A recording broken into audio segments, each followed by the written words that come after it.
sit in die huis van my ouers vandag.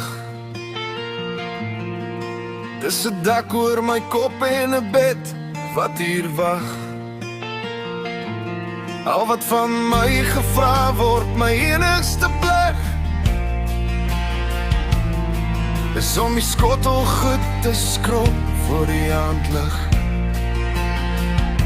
Dis eintlik so maklik, net 'n eenvoudige ding, terwyl ek rustig sit en 'n deuntjie sing. Die middag is stil, alles loop nog reg. Die probleme is ver, die môre is weg.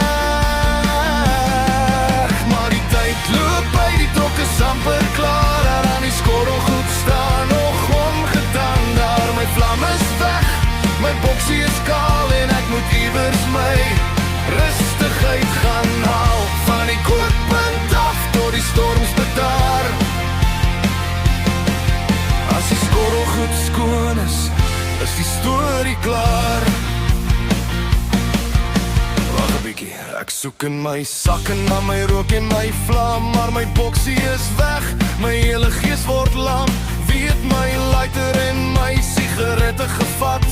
My vriend was hier gewees, hy's nou iewers in die stad. Dis 10 minute voor die horisontale 4, nou is dit 20 voor 5 en die spanning is hier. Die gasstoof is koud en daar's niemand wat kan leem. Ek moet die stoof aansteek, maar ek staan hier alleen. As my ouers nou inkom en die kos is nie op die blad, gaan ek in die groot moeilikheid kom. Ek's totaal onklaar gemaak. Ek gryp my leer, ek hardloop na sy huis se kant.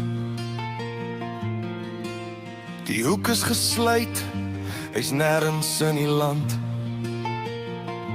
Dan klim ek oor die muur, ek vlieg oor die hek, net om te gaan haal wat hy by my kom wek. Die woede kook oor, dit brand in my aard. Hierdie magtelose situasie gee my grys hare. Bly kalm, stop, haal asem nou. Los die hek, loop terug, die lug is blou. Stap by die agterdeur in, draai die kraan oop, laat die warm water oor my hande loop. Maar die tyd loop by, die klok is amper klaar, aan die skottelgoed staan nog ongedaan. Daar my vlam is weg, my boksie is kaal, en ek moet iewers my rustigheid gaan haal. Van die kookpunt af tot die storms bedaar. As die skottelgoed skoon is die storie klaar. Seep op die borde, die skuim trek wit. Ek was die skottelgoed stuk vir stuk, sonder om te sit. Die potte is skoon, die toonbank blink weer. Die woede van nou bestaan nie meer.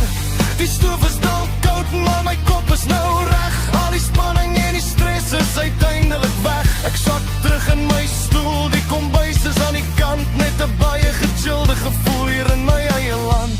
Geen moeilikheid met my ouers nie, die storms bedaar. Die skottelgoed is gewas, die storie is klaar.